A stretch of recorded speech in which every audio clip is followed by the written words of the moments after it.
IVM.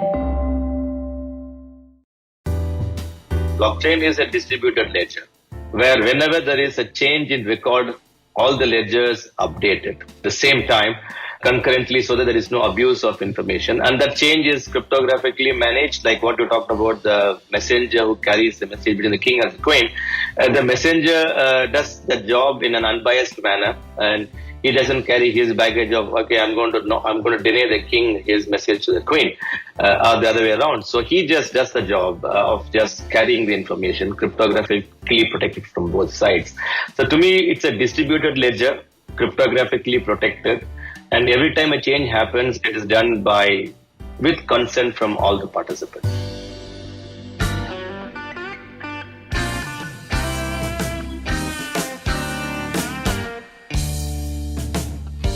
Hello and welcome to the Filter Coffee Podcast.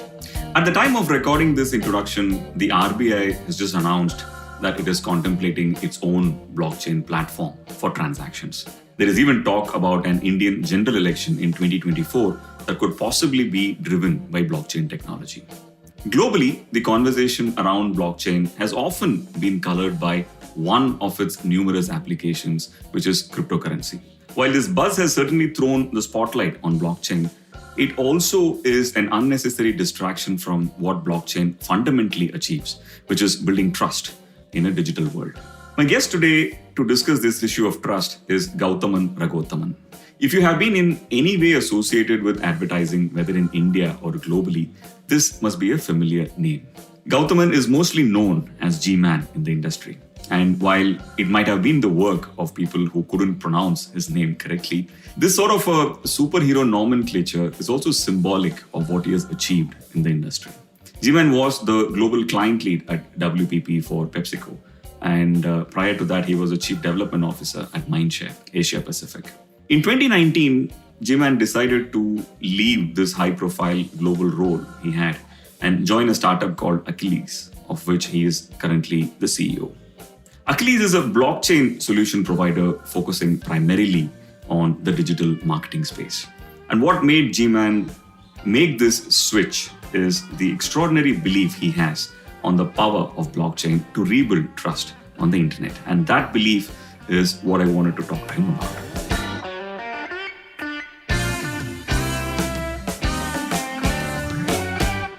Welcome to the Filter Coffee Podcast, G-Man. How have you been? Thank you. Very good, Karthik. Long time since I had spoken to you. I know. How was 2020? 2020 is a year should remember a lot for many things. Many people say to forget, but I would say it's a year to remember because many things changed forever for good. So it's an interesting year. Excellent. G-Man, like I mentioned in the introduction, I wanted to speak with you about the business of establishing trust in the digital economy. And it is inevitable that we will end up talking a lot about blockchain. Given that the audience might or might not be well versed with the basics of it, I thought I'll just explain this once at the beginning and you let me know if I'm doing this right. Blockchain is a system of recording information in a way that it makes it difficult or impossible to change, hack, or cheat. Right. A blockchain is essentially a digital ledger of transactions that is duplicated and distributed across the entire internet. Yep. So, for example, if you own a part of a Bitcoin, every transaction ever from the beginning of time on Bitcoin is recorded in your node, which could be your PC. Right. So the duplication and the distribution and the constant validation of this data across all the nodes in the internet ensures that it is improbable to corrupt the system. Is that an agreeable definition? Yeah, it's more or less correct. But I want to build on what you are saying, Karthik. So there are a lot of baggages with blockchain. Like you were talking about it right now, people quickly jump into Bitcoin and cryptocurrencies. It makes sense to sort of lift it one level above to talk about why there is a need for something like this. I mean, because otherwise people will think that, no, are we duplicating efforts? Are we duplicating files in every place, right? So at the heart of this is what they call as a double spend problem. Only when there is a double spend problem, you will need to have all these things, essentially speaking. What it means is that, let's say if I'm sending a file to you via mail, and then it's supposed to be yours, or a document is yours. I'm just sending a document to you, but I still have a copy of it. The reality is that I've sent you a copy. You also have it. I also have it. Very unlike money. When I give you money, I don't have it. So the proof of me giving to you is me not having it. So life was very simple. That no, I gave you 100 rupees. I don't have 100 rupees with me, and you have 100 rupees. Whereas when I'm sending a file or a document to you, any other asset which is not a ledger where there is a credit and a debit, how do you know that I have sent it to you and I still have it? So what does it mean? So that's where this entire concept of a distributed ledger comes in. Means what it means is that both the sender and the buyer agree that I've sent it to you, and you agreed that I've given it to you. That's the only way you can prove that this transaction happened. And that is where the entire blockchain or a distributed ledger as a concept comes in, because world has gone much beyond just rupees or a currency, and we have started exchanging many more things. Right. And the internet has enabled that. I think that's a good start, Karthik. So it's a proof of having done something which both the parties agree. Right. If you were to plot the trust situation within the internet itself, I think we should divide this into two halves, isn't it? Or maybe three. One third was when encryption was not a huge necessity because access itself was limited. Then there was the late 90s or early 2000s when emails and chat sites emerged and privacy became a thing. Around this time is also when banks started transacting online. So then encryption became a must. In fact, I remember this clearly because that is when I started my career. And my first job was in an internet security company, which was into the business of cryptography. And that is when public key infrastructure took shape, which really is the basis of many things we take for granted today, isn't it? Whether encrypted mail or chat or everything we have in online financial transactions. And we cannot talk about blockchain without talking about PKI or public key infrastructure. And I thought we can just probably spend some time on it right at the beginning. For the uninitiated, PKI is what moved us from a single key encryption to a dual key encryption. I remember, 1 week into my first job, when my boss explained PKI and simplified it for me, which stays with me even to this day. Think of a king sending a ring to a princess or a queen in a different country. He sends the box through a messenger, but he also doesn't want the messenger to open it and see the ring. So he puts a lock on the box at his end and sends it to the queen through the messenger, but doesn't give him the key. The queen obviously is unable to open the box, but she puts another lock on it and she retains that key and sends the box back with the messenger again to the king. And when the king receives the box, he takes out his lock and sends the box again through the messenger. And when the queen finally receives it, she is able to unlock her lock and take out the ring. The king and queen here are obviously metaphors for two people interacting on the internet. They could be sending an email to each other, they could be sending encrypted chat messages to each other, or they could also be a bank and its customer making a financial transaction with each other. And I think PKI has held us in good stead until now. But what got us still here need not necessarily get us further, especially in applications like digital marketing.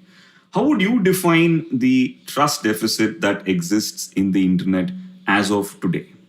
Yeah, so if you look at the way internet has grown or exploded or grown and busted in many types in the last, let's say, 2 decades. I remember 2000 when we had India.com getting launched in India, and then there was a slew of portals and websites being launched.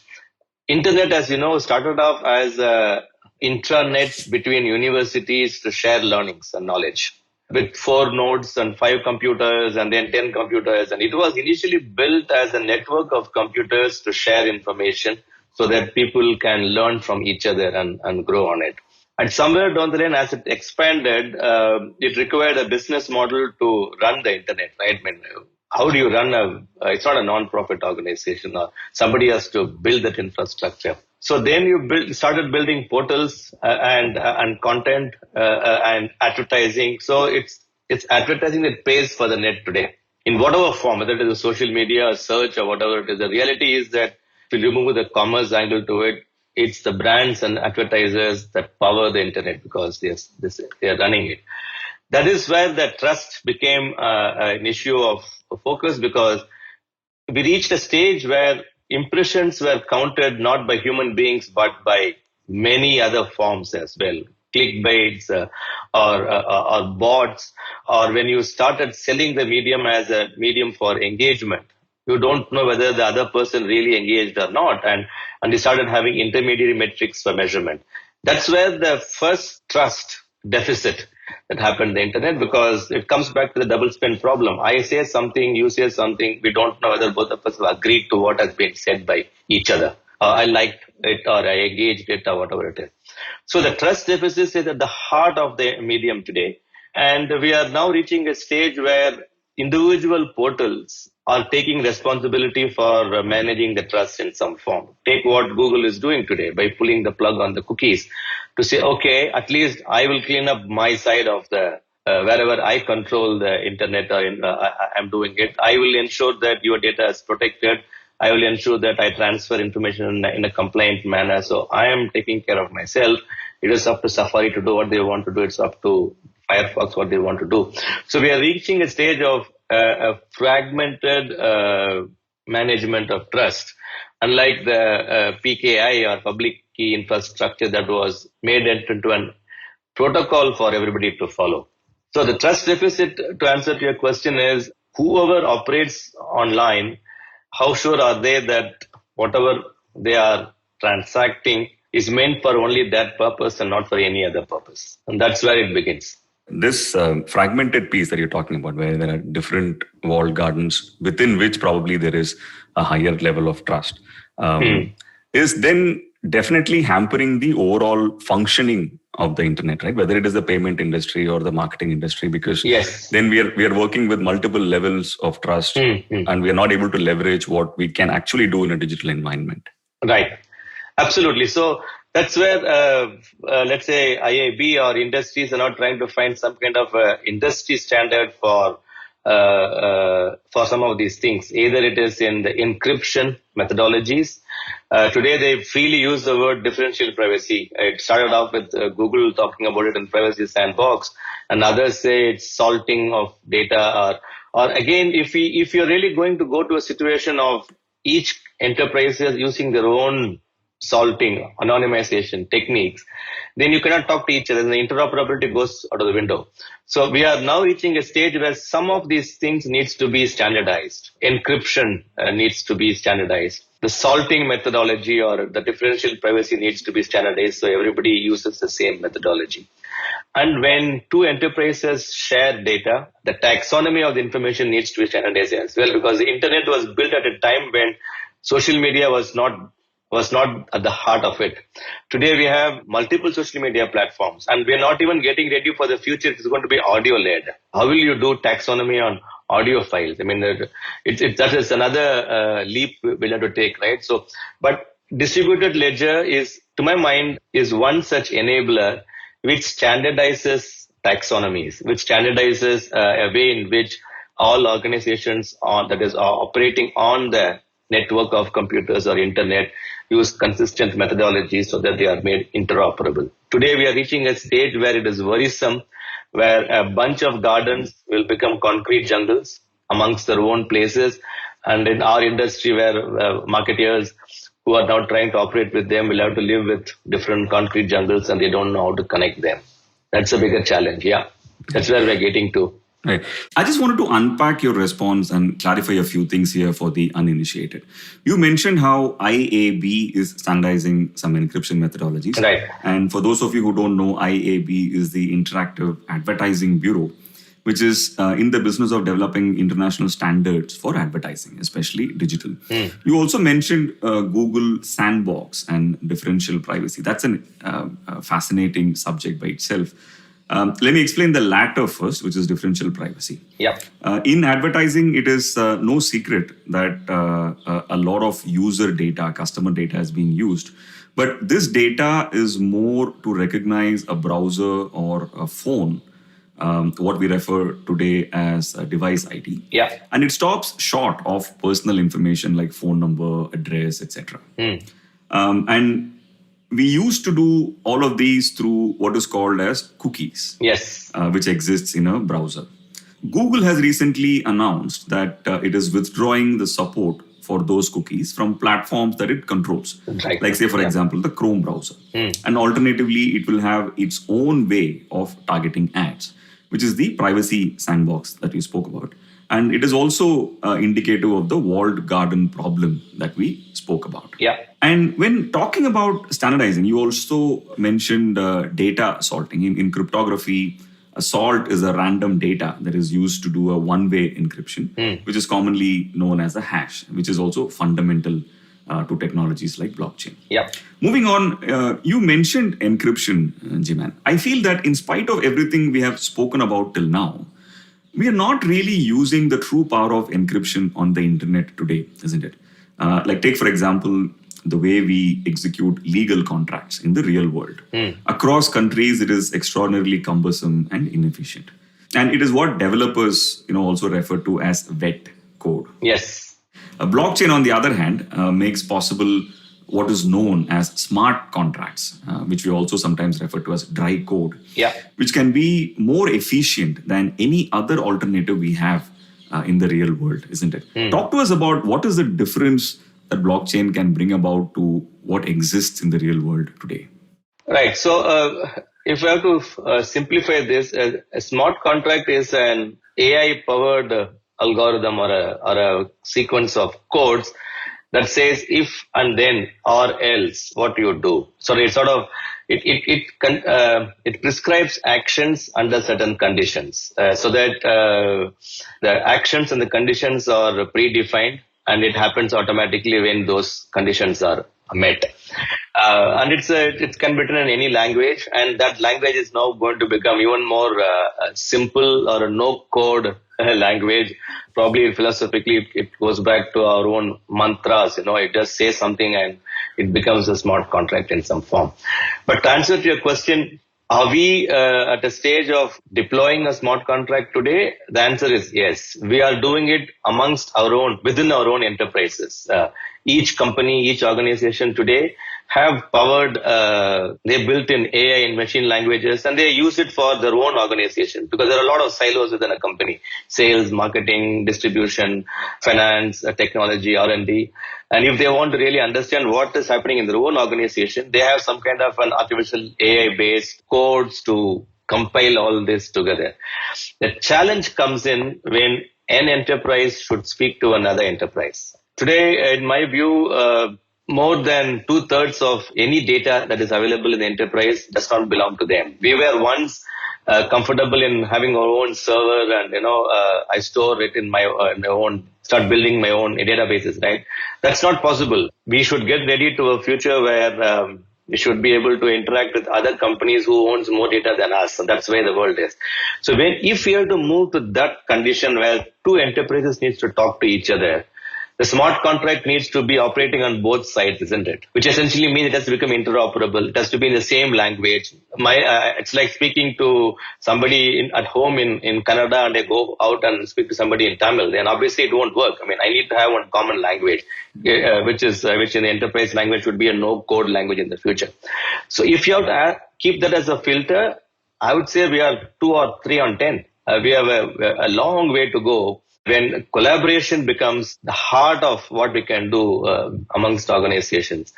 And that is where the distributed ledger enables that to happen. The cryptography and the encryption provides a safe environment for enterprises to share with another enterprise. And when they share, it works on a smart contract language so that it is idiot-proof. So, that's the way I see it, Karthik. Jivan, I want to quickly move away from blockchain into your worldview of the internet economy itself. Right? And this comes out of listening to you in many forums where you mention this one particular line where you say that if you're not paying for something today, then you are the product. Yep. What do you see as happening over the next 5 to 7 years, right? Because I feel this is important for the rest of the discussion in terms of where you see the world going, right? Are you looking at a world where we might be in social media services that are subscription based, or how do you see this panning out? Okay, so let's put some numbers for perspectives. Okay, so today I'm sure a lot of my friends are on Facebook, so no offense meant. So if Facebook is made a paid subscription model, what I'm saying is that now you look at the revenues or the market cap of Facebook divided by the number of users they have today. It can be anywhere between $20 to $30, and for the ease of better calculations, let's say in India it is $9.99 a month. If you go and tell the consumer that from tomorrow onwards you'll have to pay $9.99 a month to use Facebook, it's anybody's guess that how many of them will continue the subscription. Okay, it can be any number, but it's going to be lesser than what it is today. That's for sure, right? So the reason why I'm saying this is that's the price for your data today in a market like India. And if I say the same thing in, let's say, a market like Germany, the number of people who will drop off will be more than the number of people who will drop off in India. Because there is also a country-specific nuance that comes to it when it comes to personal data that can be used or shared online. So to answer to your question, it's not free. I think people should realize that their data is being used or curated or aggregated and made some sense out of it. And it's coming back to you in return as recommendations or news feeds or articles or features. Even at a even more basic level, it helps you get connected to your communities. Without Facebook, I don't think I will have so many friends across the world today. That's the price I pay for giving my data, right? So there is a trade-off. At what stage you will say that it is becoming surveillance? At what stage you will say that it is going beyond the service that is being offered to it? And the analysis and the metadata analytics is much more than you yourself onto it. That's where what you talk about as it's not free. Nothing is free. That's the price you have to pay for what you share. That's the point, Karthik. If the choice is given to the consumer, which is what now GDPR and CCPA in the US are, even when personal data protection bill becomes an act in India, it's a choice that needs to be made very clear to the consumer that this is what we are using the information for. And every time that is changed or amended or used, the consumer needs to be told that that's what I've done with the data. It's basic requirement. Once that happens, we'll see how the world changes. And therefore, the entire internet is now moving from a network of computers where people were learning to a network of exchange of value. And thanks to COVID, at the cost of being insensitive, we are already reaching like what I'm speaking to you today. We learn on internet now. We do education. We do commerce. We watch movies. So there's nothing which is not there as much as in the world, right? But internet was not built for this when it was built. We have really stretched it to make the common man's life useful, but bordering exploitation of data, if I would say. Right.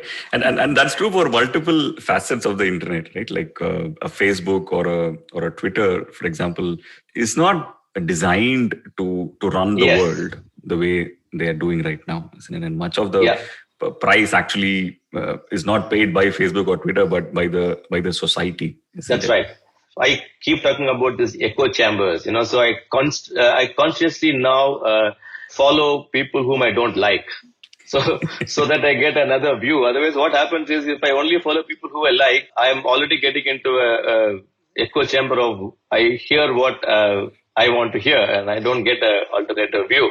But the recommendation engines cannot build this algorithm to say, let me put a 30% recommendation of what he doesn't like or she doesn't like. So who decides that percentage of how many people I should not like that I should follow? So that's where the social media, we need to find a way in which at least there should be awareness amongst the consumers that, hey, how can I be not adventurous, but balance my behavior online so I get another view and sensible enough to say, not get carried away, and we don't have this left wing, right of left, left or right kind of comments, but at least get a view which is well represented of the society. Right. And I love how you put it, Jiman, which is an exchange of values more than anything else. I think that's what absolutely agree with that. And today, before I unfollow someone, I'm necessarily also looking at the ratio of my feed, right? To just like, okay, this amount of chili and bitterness is actually good for the overall taste. And then stopping myself. Now that we've spoken about the problem or problems, I wanted to talk about the solution of it. I was listening to a conversation between Naval and Vitalik Buterin recently, who's a co-founder of Ethereum. And something he mentioned, stayed with me. He said that this is the next big wave in computing after mobile technology, and he was referring to blockchain and the kind of trust that we are talking about, right? I love how the conversation on Ethereum has also sort of moved on. Things like Ethereum moved on from just a currency into an operating system where you're today building apps, even chat apps for that matter, something we just spoke about. Right. In a world where, blockchain is adopted more, right? How do you see this changing? Like the application of blockchain to solve some of these problems that we spoke about. I would love your perspective on that. Good question, Karthik. So I just want to, for the listeners as well, all the big tech companies use blockchain today. It's just that they don't talk about it. They don't say that we use blockchain. Technically, because what is blockchain? It is a system of computers that's connected, and whatever happens in terms of record keeping is concurrent amongst all the computers. So that if there is some changes that happens into one of the computers' database, every other computer automatically changes it or amends it and synchronizes it. Facebook does it today within their own ecosystem. Every single garden is having their own network of computers that is curated and monitored and managed by them. So, but a true blockchain is one, it is not within one garden or a marketplace, but for the internet. Whether it's Ethereum or any Stellar or our organization, Zilliqa, or any of the companies, the purpose is to create a node of computers that is not just belonging to one garden or space, but across the public. So that should there be a need for public amendment of records and curation of record for management, it should be made available. Otherwise, each garden will monitor and control their own narrative communication facilities. It just becomes one versus the other. And if you look at it as the internet is a decentralized network of computers. It was built like that. And so in my view, internet is already a blockchain. It is just that we are putting another layer on top. When an exchange of value happens, it is maintained across the internet in the same way and not favorable to one versus the other. That's what it is. So if you have to go back to the first topic earlier, we talked about what is blockchain. Blockchain is a distributed ledger where whenever there is a change in record, all the ledgers update it at the same time concurrently so that there is no abuse of information. And that change is cryptographically managed, like what you talked about, the messenger who carries the message between the king and the queen. The messenger does the job in an unbiased manner, and he doesn't carry his baggage of, okay, I'm going to deny the king his message to the queen, or the other way around. So he just does the job of just carrying the information, cryptographically protected from both sides. So to me, it's a distributed ledger, cryptographically protected. And every time a change happens, it is done with consent from all the participants. Right. Yeah. And I was just, reminded of this other anecdote as you were explaining, Jiman, which is for the uninitiated, blockchain is almost like, when you see a fly captured in amber, you know that it's been there for a long period of time. Yes. It's not going to catch up. It's not going to change, right? Yeah. So visually, that I think Nick Szabo sort of mentioned it a long time back, and that stayed with me. Immutable. Yeah, computable. And imagine, billions of such nodes, right? Even we can't, not talk about currency in a conversation like that. Right. Even though I know both of us feel that it is more a distraction than the actual narrative. Sure. But it is important to talk about it because if we discuss the concept of money in a philosophical manner, the money is basically is not an entity, but it is just an agreement. Right? It's a It's a contract, right? Yeah. And that is what happens. When currencies are devalued, you sort of drop what you call as currency and then sort of invest in gold, etc. Yeah. Right? So money is a means to an end. It is not rather currency is a means to an end. It's not the end in itself, right? I see this conversation sort of taking a turn today. I'll explain what I mean. Now, the trading of Bitcoin or any of these other currencies have always been up until now very speculative, right? And I always used to argue that tomorrow I can put up my used underwear for trading, and there can be the same amount of speculation on that because it's not based on any real business. Agree. And the only place where you could use it up until now in the last 5-6 years was, in the dark web or at best in gaming, right? Now today that seems to be changing. Today a Tesla is on the verge of accepting Bitcoin as currency. Microsoft has probably done it a little bit for a while now with Xbox, and of course retailers like Home Depot and Starbucks are also sort of coming in, right? So my question to you is, this trust conversation we've been having till now, and the coin conversation. Do you see these two worlds converging at some level soon? Very good question. Yeah. So So I think we'll have to put the speculation in the mix. Why the cryptocurrencies and what's going on there? At the heart of it is there is a mechanism in which the Bitcoin is a token, is a facility or a capability somebody has to approve a transaction on the network of computers. He or she has got that role to play, and that power to manage a consensus on a distributed nature is now being traded for value. What essentially means is that somebody is using their computer, their computing power, the machines, the electricity, or whatever you want to call it gas and other stuff. You can keep it away.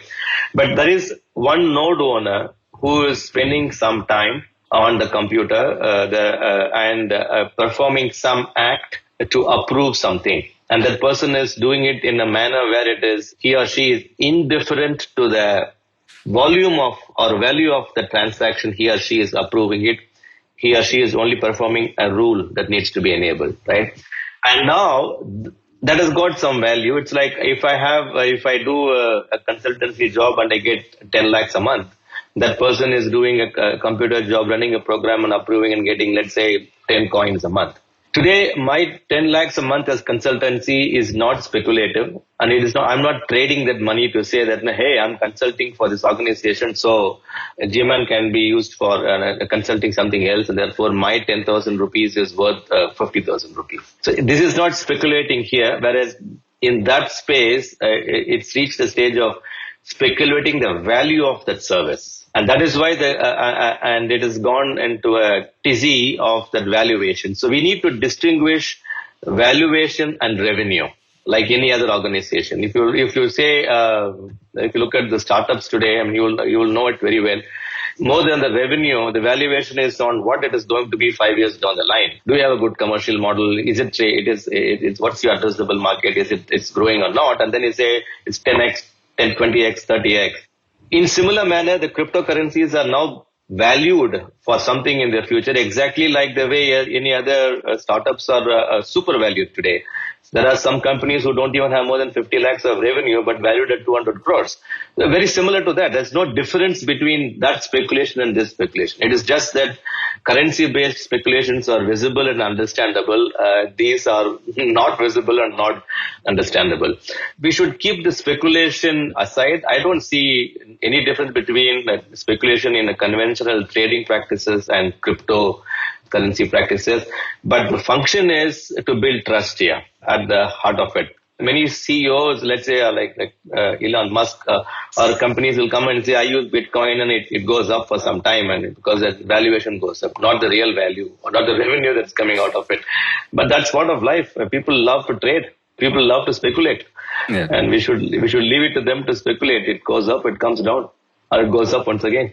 It also seems, you spoke about Elon Musk. If you look at some of the entrepreneurs behind cryptocurrency or many of the other aspects of blockchain, there is also a certain political, philosophical leaning that comes out, right? Yeah. A lot of them seem to be, libertarian. Rebellious. Yes, or rebellious or slightly left of center. Yeah, sort of that's thing, right? And that philosophy comes out in the way their vision for blockchain cryptocurrency is also expressed, right?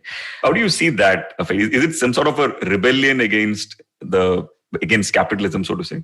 Do you see it at some level like that? Yeah, it is. I'll stick my neck out on this. It is normalization of wealth. Today, internet has created pockets of millionaires, whereas a distributed, decentralized ledger approach will even it out. That's what it is. Equal distribution of wealth.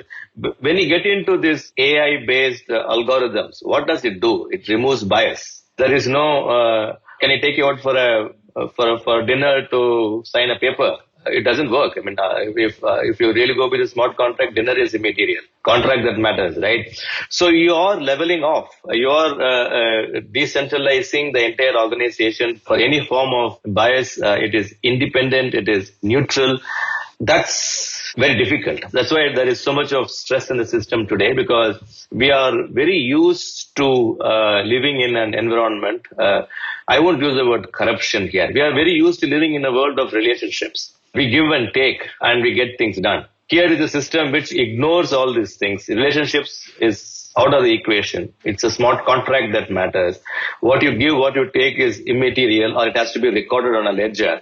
So you are telling them to do something very drastically different from how you are living today. And that can be deemed rebellious, or that can be deemed to be a new way of doing things. So that's the reason why the adoption is becoming very difficult, Karthik, today. Blockchain has been bandied about for a long, long period of time. It's almost, that people talk about the hype curve, hope curve, maturity curve. There are many curves to plot blockchain today, but in my view, it is all about should we choose to do in a new way of living, or we are happy with the current lane or give and take and relationships in our business in whatever form, or are we open to some machines running it in an independent manner?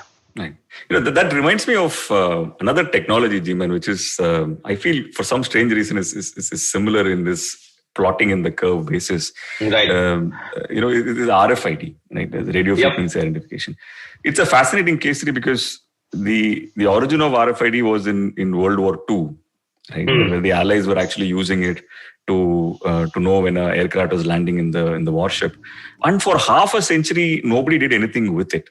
And then suddenly something happened in 2003, maybe something to do with people like Walmart and all trying to move from barcodes to RFID. Then suddenly RFID became, the next big thing. Yeah. And today, if you look at it 10, 15 years down the line, today is not in the top 10 technologies that people speak about. Right. It's almost ubiquitous now, yeah. So nobody knows. Yeah. And so it's curious to sort of plot it that way. Jivan, I want to ask you a very personal question, which is, you were among the top leadership of WPP, and in that sense, what is largely mainstream advertising. Right. And then at some point, you saw something in changing the world this way, which made you drop what you were doing at that level, and then put your bets on this. What drew you at that point into believing that this is the future? Very good question. For those who know me, will be interesting to hear this answer from me. So, Karthik, at the heart of this, as I was telling some time back, that I genuinely started believing it when I was really working on few clients as a global lead on WPP. The reality dawned that there was in one of the flights, the long flights from Singapore to New York, they sit there for 18 hours and you ponder over why the hell I'm going there, for what meeting. The reality dawned that no enterprise today have control over data. No matter how much ever we can say and we can try to hoard it or process information, whether it is a publisher or a brand or an agency or any intermediaries, I don't want to call it intermediary, any other value creator in the supply chain within the marketing ecosystem.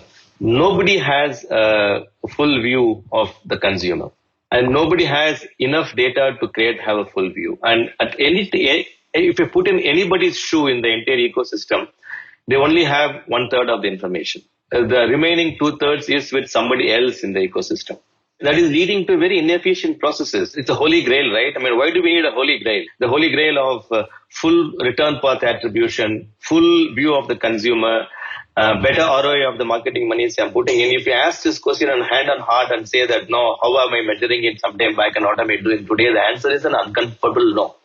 We are still struggling to find it out. And that's because my information, what I have with me, is insufficient.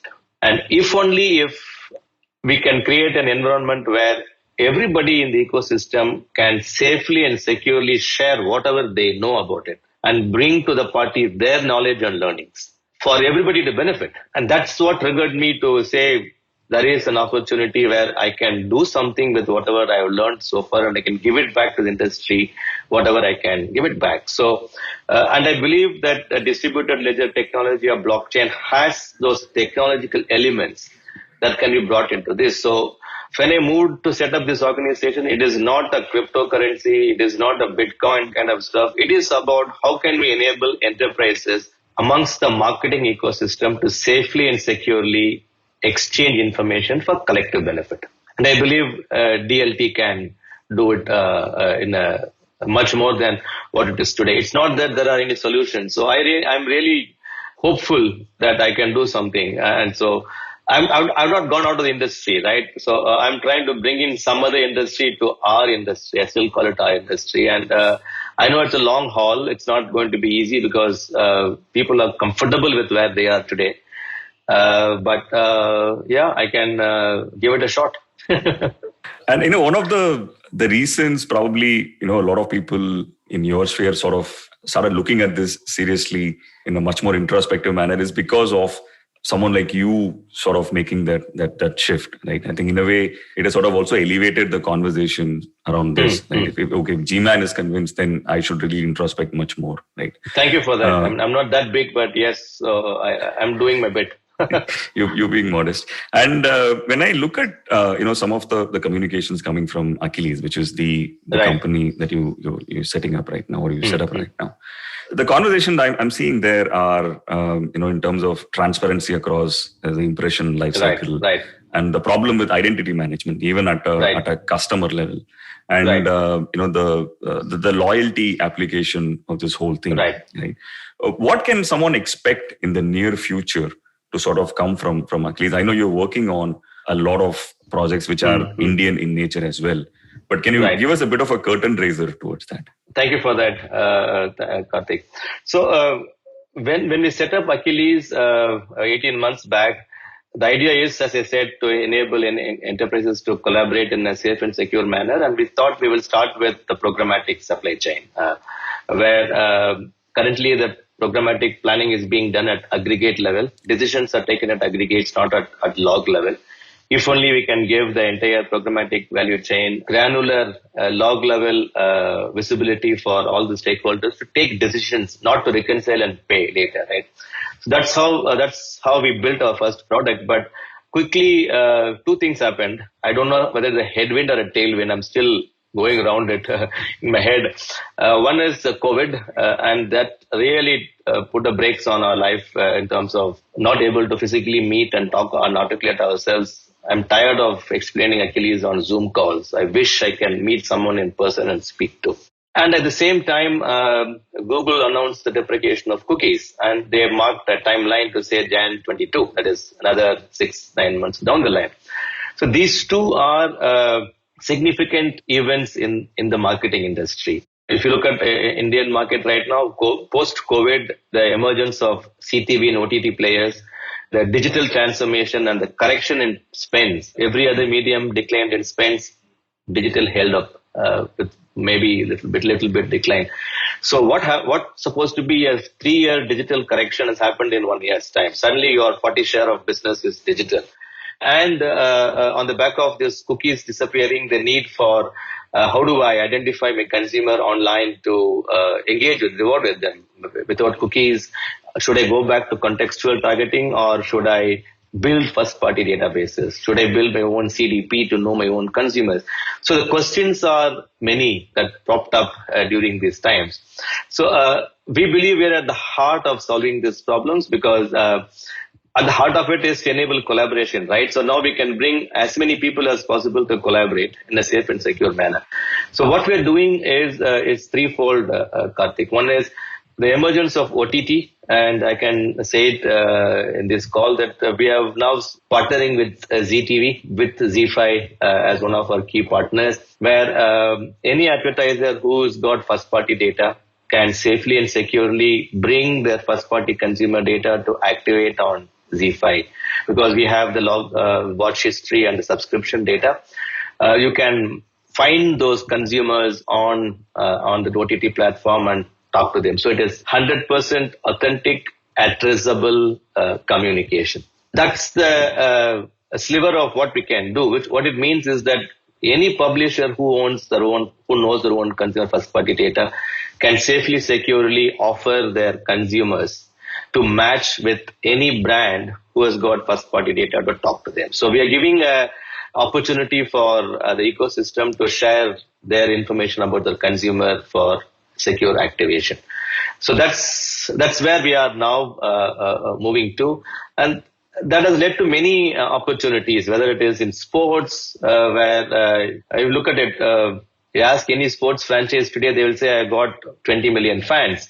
But you ask them how many fans you know authentic, they will say 2-3%, because everybody goes to the social media handles and engage, but that particular franchise don't know the consumers. So if only the franchise knows their own consumers, then they can engage with them a lot better. It helps them to monetize it a lot better. So we're helping the sports franchise to know their own fans better. So, and that is through engagement program. So that's where we are today. At the heart of it, Karthik, is safe and secure and compliant collaboration between enterprises for activation, not for insights only. And that bridge that you spoke about, Jiman, in ZEE5's case, is an extraordinary bridge that we are otherwise very, very far away from today, right? That trust bridge. And right. you can land a plane on that bridge in terms of how we want to apply it. Right. But I'm assuming of many different things, this will hugely impact the way we look at loyalty as well. That's right. Absolutely. And I think we are using part of a distributed ledger technology in it. So if I can take a minute, when two enterprises share data, the regulations prescribe that whenever there is any change to the data, both the enterprise needs to maintain a record of what's been done. Because, for example, let's say if I am a subscriber of Airtel, I have signed T's and C's with Airtel, and Airtel will say that, no, you agreed with me on terms and conditions. I can use your data for marketing purposes or whatever it is. That's well and good. But when they do that, they need to maintain in their own consent management platform what's been done with GMAC. So that's important from a compliance point of view. So when any of these first-party data owners activate the data information, and somebody else is finding GMAN on the other side of supply chain and activating it, both the enterprises needs to update their consent management platform. That's what we offer on the ledger. So the client and in this case ZEE5, when GMAN was found on the supply chain and activated, both of them will update in their server about GMAN that, hey, I did this with GMAN. So that's what we're giving. We are leveraging the power of distributed ledger to make it happen. So that's why it's as you said, it's a significant opportunity for enterprises to do authentic, 100% accurate activation. Beautiful. Great. So for those of you listening to this who are not familiar with the term first-party data that GMAN often used in this answer, it basically refers to user data that we spoke about earlier, which stops short of personal information and all of that. And the solution itself is one where if you are a brand advertising on a platform like ZeeFi, you are likely to have your own data sets on your customers, which really is what we refer to as first-party data, which the brand can then bring onto this platform and customize the communication, which means that you can target a communication to those people on whom you have some data differently than for those who you don't know anything about, which in the world of digital marketing is absolutely new and revolutionary. Right? Jiman, I know I've taken a lot of your time, and one could speak to you about blockchain for the next 5 hours and still have a lot left, right? But I want to end the episode with something we usually ask the guests, which is what he or she is listening to, watching, or reading at present. I know your interests go beyond blockchain and advertising, well into spirituality, philosophy, and multiple other things. What are you watching these days? Okay, so there's no plug to anybody, right? So I really loved, I binge watched WandaVision. I must have watched it twice already. I love Marvel, and they really take those characters to very deep levels. And I found in this particular series the power of imagination and the power the mind can do to create. Spoiler alerts. If somebody has not seen it, I will not stop. I'll stop it here. But it's a fantastic program, a must watch. The power to create the world for yourself in your own mind and do what you want to do with it, and with uncontrollable power. It's got a lot of connotations to what in Indian mythology or what we call as Durga. She's the Mahamaya, right? So I saw a lot of similarities in both, and I spoke to someone about it. They said, "Jiman, you're gone nuts." So, but I would say, I loved it. So with all your knowledge on spirituality and scriptures, trust you to make the connect between Wanda and Durga. But what this has done is definitely inspired me to rewatch it, especially with that lens. Jiman, thank you so much for your time and for being on the show. Thanks, Karthik. It's a pleasure. Thanks a lot.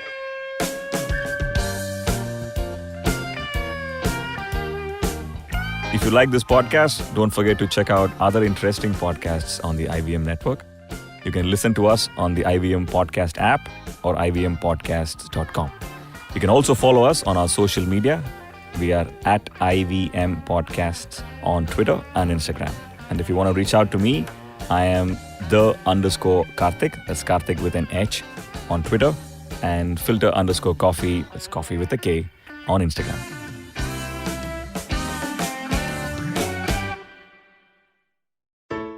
I hope you enjoyed that show. If you aren't following us on social media, please do. We're IVM Podcasts on Twitter, Facebook, and Instagram. I'd like to thank our sponsors on the network this week, Siet Tires and the Whole Truth Foods. We really appreciate the support. So this week, tune into This Round is on Me with Gauri Devidayal. She invited Sonal Holland, India's only master of wine, and they discussed the goodness and business of wine, the pros and cons of being women in the hospitality business, and motherhood. On The Traveling Professor, Siddharth Deshmukh looks at evolution of search and wonders how voice search might change things yet again. On Advertising is Dead, Varun Dugirala featured Anirudh Singla of Pepper Content. He shared his perspective on the term content and how he sees it going forward. On Storytellers and Storysellers, Vinny spoke to Ayushman Sinha, head of Represent, a music talent management agency. He spoke about life as a manager and about nurturing new talent and paving a progressive career path for them. On Cyrus Says, we had entrepreneur, businesswoman, and Ruckus Avenue radio host Alexandra Masur. They discussed ethnicity, life as Desi American, Seema Auntie's matchmaking show, and a lot of other fun stuff. Also, IVM has an hour every Sunday on the Ruckus Avenue Radio Network, a US-based radio station that caters to the South Asian community. It's available on Dash Radio, and you can catch the episodes on the IVM Likes feed every Monday. On The Habit Coach with Ashton Doctor, Ashton asks us to commit to sleep and prioritize it over every party, work deadline, or binge watch session, as it is a crucial time when the body slows down for maintenance and recovery. And with that, I hope to see you again next week. पेश खिदमत है आपकी शान में हमारे अंजुमन से. Hi, I am Sadaf. And I'm Arshit. खाने का इतिहास, economics, policy, psychology, सब है मेन्यू पे. Only on the Nankari podcast every Wednesday, सिर्फ IVM podcast ऐप या वेबसाइट पर, या फिर जहां से भी आप अपने पॉडकास्ट सुनते हो.